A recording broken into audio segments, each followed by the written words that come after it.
இந்த வீடியோவில் நம்ம எதை பற்றி பார்க்க போகிறோன்னா, பிஎஸ்என்எல் நிறுவனம் பார்த்தீங்கன்னா அவங்களுடைய ப்ரீபெய்ட் பிளானில் 2 புதிய ஆஃபர்ஸ் கொடுத்துருக்காங்க. அது என்ன என்பதை பற்றி தான் இந்த வீடியோவில் நம்ம டீட்டெயிலாக பார்க்க போகிறோம். இந்த ஆஃபர்ஸே பார்த்தீங்கன்னா ஃபெஸ்டிவல் பிளான் சொல்லி மென்ஷன் பண்ணிருக்காங்க. ஃபஸ்ட்டு இவங்களுடைய முதல் ப்ரீபெய்ட் பிளான் என்ன, அதோடைய ஆஃபர் என்னென்னு பார்க்கலாம். அந்த பிளான்லேயே பார்த்தீங்கன்னா ஸ்பெஷல் ஆஃபர் சொல்லி மென்ஷன் பண்ணிவிட்டு நியூ இயர் நியூ கனெக்ஷன் சொல்லி மென்ஷன் பண்ணிருக்காங்க. இதோடைய ப்ரைஸ் பார்த்தீங்கன்னா ₹2399 மென்ஷன் பண்ணிவிட்டு இந்த பிளானில் பார்த்தீங்கன்னா ஒரு நாளைக்கு வந்து 2 GB டேட்டா ப்ரொவைட் பண்ணுறாங்க. அன்லிமிட்டெட் கால்ஸ் இருக்குது.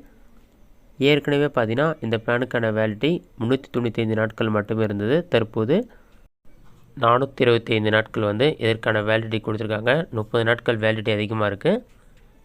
இந்த பிளானுடைய இன்னும் பல டீட்டெயில்ஸ் பார்த்தீங்கன்னா இந்த பிளான்லேயே வந்து அன்லிமிட்டெட் வாய்ஸ் கால்ஸ் டோட்டலாக 750 GB டேட்டா ப்ரொவைட் பண்ணுறாங்க. ஒரு நாளைக்கு 100 SMS இருக்குது. இது மட்டும் இல்லாமல் இன்னும் நிறைய பெனிஃபிட்ஸ் இருக்குன்னு சொல்லியிருக்காங்க.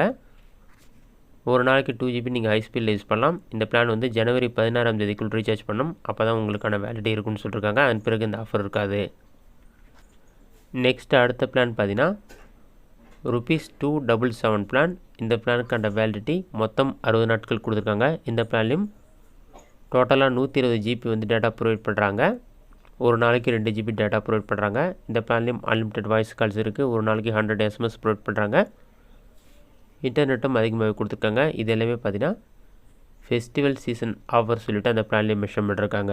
இதை வந்து பிஎஸ்என்எல்ல கொடுத்துருக்கேன் 2 ப்ரீபெய்ட் பிளான் ஆஃபர் டீட்டெயில்ஸ். இந்த வீடியோ உங்களுக்கு யூஸ்ஃபுல்லாக நினைக்கிறேன். இந்த வீடியோ பிடிச்சிருந்தால் லைக் பண்ணுங்கள். இந்த வீடியோவில் உங்களுக்கு வேறு சின்ன டவுட் இருந்தால் கமெண்ட்ஸில் கமெண்ட் பண்ணுங்கள்.